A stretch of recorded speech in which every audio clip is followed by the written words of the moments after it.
సత్సంగం అనేది 3 లోకాలలోకెల్లా పుణ్య కార్యం ఏదైనా ఉంది అంటే అది సత్సంగం మాత్రమే. కాబట్టి ఈ సత్సంగం ఏర్పాటు చేసిన మీ అందరికీ ఒకసారి కృతజ్ఞతలు. గట్టిగా చెప్పండి. సో చప్పట్లు గట్టిగా చెప్పకుండా ఉన్నాయి. అసలు 100 మంది పెట్టు రావాలి మనని. ఓకే, అయితే అప్పుడు ఏం చేస్తుందంటే అక్కడ నుంచి డిజైన్ లో నుంచి ఓకే నేను చనిపోయి మళ్ళీ జన్మ తీసుకోవడం ఎందుకు, పైగా ఈ రోజులలో సపోజ్ ఎవరైనా మన పిరమిడ్ వాళ్ళే బాడీ వెకేట్ చేశారనుకోండి, జన్మ తీసుకోవడం అంటే పై లోకాలకు వెళ్ళాక సోల్ మళ్ళీ డిజైన్ చేసుకొని రావాలంటే ఇక్కడ ఏం జరుగుద్ది, అంతకు ముందేమో జ్ఞానం లేనివాడు ఏం చేస్తాడు, ఏ గర్భం అంటే ఆ గర్భంలోకి వచ్చేస్తాడు కదా, తెలియదు కాబట్టి. ఇప్పుడు మనకు పలానా ఏరియాలో ఇల్లు బాగోదు అంటే పోయి ఇల్లు తీసుకుంటామా అద్దెకి, తెలియని వాళ్ళు అనుకోండి ఎక్కడంటే అక్కడ తీసుకుంటాం. ఇప్పుడు మనకు ఎలా జన్మ తీసుకోవాలో తెలుసు. ఇప్పుడు మనకు కొన్ని రిక్వైర్మెంట్స్ ఉన్నాయి. ఏంటది, అర్ధాంతరంగా దేహం చాలించాము, ఎక్కడైతే మన జర్నీ ఆగిపోద్దో అక్కడి నుంచి నెక్స్ట్ జన్మలో కంటిన్యూ అవుతుంది. చనిపోయాక మనం ఏం డిసైడ్ చేసుకుంటాము, ఎవరైనా బాగా ధ్యానం చేసే కుటుంబం అయితే బాగుండు, ఎందుకంటే మనకు అవకాశం కావాలి కదా. నాకు బాగా సంగీతం ఇష్టం అనుకోండి, పాటలు పాడే వాళ్ళని సెలెక్ట్ చేసుకుంటాను. మెడిటేషన్ ఇష్టం అనుకోండి, ఎవరున్నారు, సీతయ్య గారు ఉన్నారు, ఓకే సీతయ్య గారు. మరి వీళ్ళు టైం అయిపోయింది కదా, నన్ను మళ్ళీ కనరు కదా, మీ గర్భంలోనే జన్మ తీసుకోవాలంటే మీ టైం అయిపోయింది, అవునా కాదా. పోనీ ఇంకెవరైనా ఉన్నారంటే అందరము ఆ టైం దాటిపోయిన వాళ్ళు. ఎవరి గర్భంలో మన గర్భం ఎక్కడ దొరుకుద్ది, దొరకదు. పోనీ దొరుకుద్దా అంటే ఎవరు చూసినా ఇద్దరిని ఒకరిని, ఇద్దరు కూడా కాదు ఒకరినే కంటున్నారు.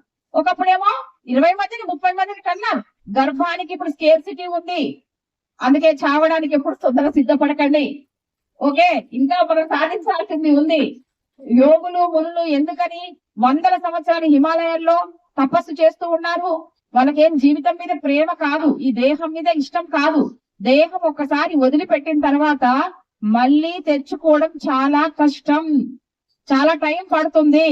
అలాంటి యోగులంతా శంబారాలో హిమాలయాస్ లాంటి మా ప్రాంతాలలో ఉండి సాధన చేస్తూ ఈ భూమికి శక్తి ఇవ్వబట్టే మనం ఈ రోజు ఇంత చక్కగా ప్రశాంతంగా జీవిస్తున్నాం. ఆ పరమ గురువులందరికీ ఒకసారి గట్టిగా చెప్పండి. 500 సంవత్సరాలు 1000 సంవత్సరాలైనా బాడీని అలా వెకేట్ చేసుకోకుండా ఉండి సాధన చేస్తూ, పైగా తల్లి గర్భం అంతా కూడా మలమూత్రాలతో మరి ఆ మాయతో ఉన్నటువంటి అందులో ఉండడం కూడా చాలా కష్టం. 9 నెలలు ప్లస్ తమ అనుకున్న తల్లిదండ్రులు దొరకడం ఇంకా కష్టం. అన్నమయ్య సినిమా చూశారు కదా, అందులో ఎంత ఫస్ట్ అన్నమయ్య జన్మ ఎలా చూపిస్తాడు, ఎలా ఎంటర్ అవుతుంది. ప్రతిదీ కారణ జన్ముడుగా జన్మించినప్పుడు మనం ఈ భూమి మీద చక్కగా జీవించగలుగుతాం.